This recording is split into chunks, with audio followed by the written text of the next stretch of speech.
والنازعات غرقا والناشطات نشطا والسابحات سبحا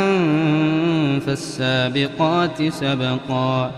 فالمدبرات أمرا يوم ترجف الراجفة تتبعها الرادفة قلوب يومئذ واجفة أبصارها خاشعة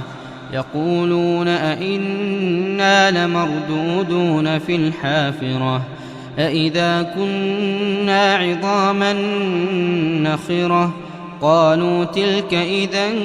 كرة خاسرة فإنما هي زجرة واحدة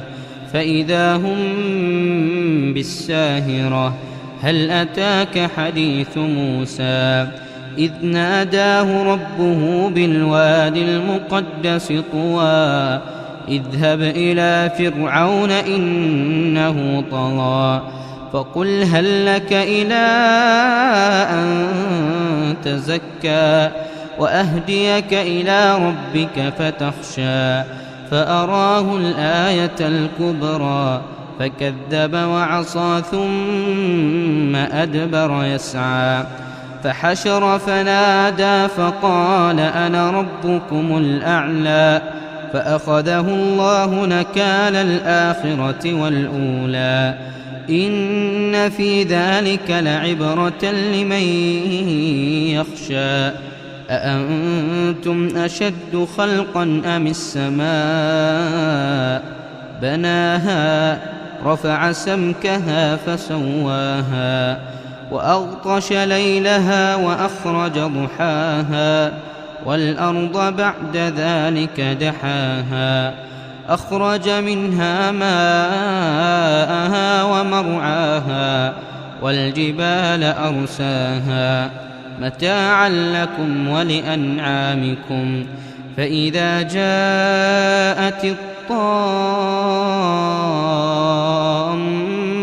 الكبرى يوم يتذكر الإنسان ما سعى وبرزت الجحيم لمن يرى فأما من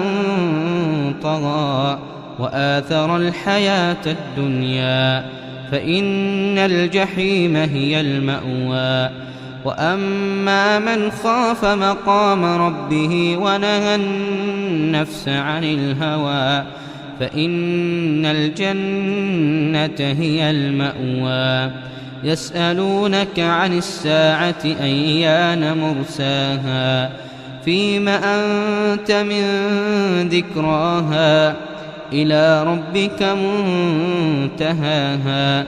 إنما أنت منذر من يخشاها